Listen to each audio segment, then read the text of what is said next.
ഇപ്പോൾ MSF നേതാവ് PK Nawaz നമ്മോടൊപ്പമുണ്ട്. Nawaz, ഈ പ്രശ്നം ഓരോ വർഷവും ചർച്ച ചെയ്യപ്പെടുന്നു എന്നല്ലാതെ പരിഹരിക്കപ്പെടുന്നില്ല എന്ന വിഷയമുണ്ട്.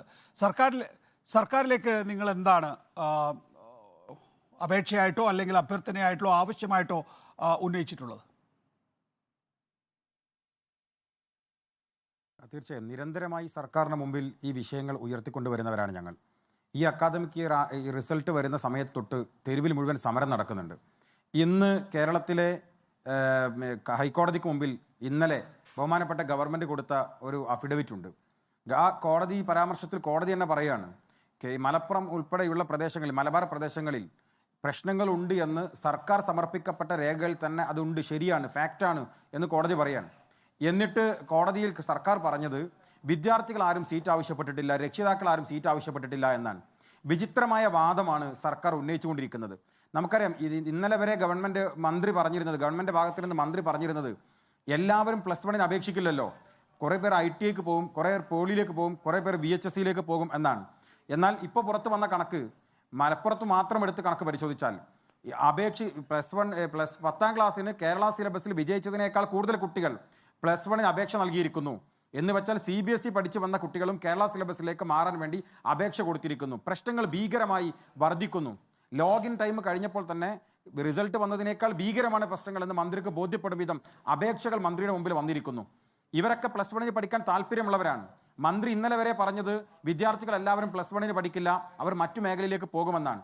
ബഹുമാനപ്പെട്ട മന്ത്രിയോട് ഞങ്ങൾ പറയുന്നത് 82,400 പരം വിദ്യാർത്ഥികൾ താങ്കൾക്ക് മുമ്പിൽ അപേക്ഷ സമർപ്പിക്കപ്പെട്ടിരിക്കുന്നു, ഞങ്ങൾക്ക് +1 പഠിക്കാൻ താല്പര്യമുണ്ട് എന്ന്.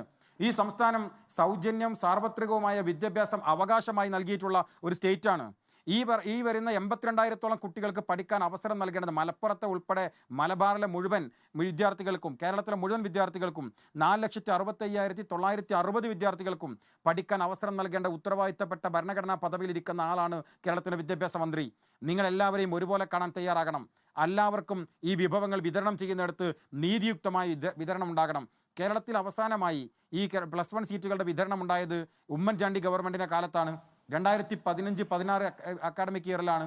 പിന്നീട് 17 മുതൽ ഈ 2024 വരെയുള്ള 8 വർഷക്കാലം കേരളത്തിൽ പിണറായിയുടെ 1ാം ഗവൺമെൻറ്റും 2ാം ഗവൺമെൻറ് ഭരിച്ചുകൊണ്ടിരിക്കുമ്പോൾ ഒരു പുതിയ ബാച്ചോ ഒരു പുതിയ കോഴ്സോ അനുവദിക്കാൻ തയ്യാറായിട്ടില്ല. ഞങ്ങൾ പറഞ്ഞ് ഈ 8 വർഷക്കാലം ഉണ്ടാക്കിയിട്ടുള്ള ഇവരുടെ നിസ്സംഗതയാണ് ഇത്ര രൂക്ഷമായ പ്രശ്നം മലബാർ ജില്ലകളിൽ ഉണ്ടാക്കിയത്, പ്രത്യേകിച്ച് മലപ്പുറത്തുണ്ടാക്കിയത്. അതുകൊണ്ട് ഇനിയും മന്ത്രി ഏതെങ്കിലും കണക്കുകൾ കൊണ്ടുള്ള ജാലവിദ്യകൾ കണ്ടെത്തിക്കൊണ്ട് പഴുതടയ്ക്കാൻ വേണ്ടി ശ്രമിക്കരുത്. ഇതൊരു യാഥാർത്ഥ്യമാണ്, ഇതൊരു ഫാക്റ്റാണ് എന്ന് കോടതി പോലും പറയുമ്പോൾ അടിയന്തരമായി നിങ്ങൾ ചെയ്യേണ്ടത് കേരളത്തിലെ മുഴുവൻ വിദ്യാർത്ഥികൾക്കും, അപേക്ഷിക്കപ്പെട്ട 4,65,960 വിദ്യാർത്ഥികൾക്കും പഠിക്കാൻ ആവശ്യമായ സാഹചര്യങ്ങൾ സൃഷ്ടിക്കാൻ മന്ത്രി തയ്യാറാകണം. ഞാനൊരു കാര്യം കൂടി കൂട്ടിച്ചേർക്കട്ടെ. നേരത്തെ പ്രിയപ്പെട്ട നികേഷ് കുമാർ ഉൾപ്പെടെ പറയുമ്പോൾ മലപ്പുറത്ത് പ്രശ്നമുണ്ട്, കോഴിക്കോട് പ്രശ്നമുണ്ട് എന്നാണ് നിങ്ങൾ പറയുന്നത്. ഞാൻ പറയുന്ന മലപ്പുറത്തും കോഴിക്കോട് മാത്രമല്ല, ഗവൺമെൻറ്റിൻ്റെ കണക്കുകളെ ഒന്ന് ഇഴകീറി പരിശോധിച്ചാൽ തൃശ്ശൂർ മുതൽ കാസർഗോഡ് വരെ പ്രശ്നങ്ങളുണ്ട്. ആയിരക്കണക്കിന് വിദ്യാർത്ഥികൾ പുറത്താണ്. പിന്നെ എങ്ങനെയാണ് ഈ കണക്ക് മലപ്പുറത്തേക്കും കോഴിക്കോട്ടേക്കും മാത്രമായി ചുരുങ്ങിയത്? അത് ചുരുങ്ങിയത് പത്തനംതിട്ടയിലും കൊല്ലത്തും തിരുവനന്തപുരത്തുമൊക്കെ 50 കുട്ടികൾ പഠിക്കുന്ന ക്ലാസ് മുറികൾ ഉണ്ടാകുമ്പോൾ അത് തൃശ്ശൂർ മുതൽ കാസർഗോഡ് വരെ 65 കുട്ടികൾ പഠിക്കുന്ന വാഗൺ ട്രാജഡി ക്ലാസ് മുറികളായി മലബാറിലെ ക്ലാസ് മുറികളെ മാറ്റി.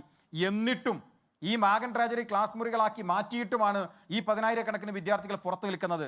അതുകൊണ്ട് കണക്കുകൾ കൊണ്ട് പഴുതടയ്ക്കാനല്ല, മറിച്ച് അടിയന്തരമായി കേരളത്തിലെ ഈ മലബാറിലെ ഹൈസ്കൂളുകളെ ഹയർ സെക്കൻഡറികളായി അപ്ഗ്രേഡ് ചെയ്യാൻ ഗവൺമെൻറ് അടിയന്തരമായി തയ്യാറാകണം. പുതിയ ബാച്ചുകൾ അനുവദിക്കാൻ വേണ്ടി തയ്യാറാകണം.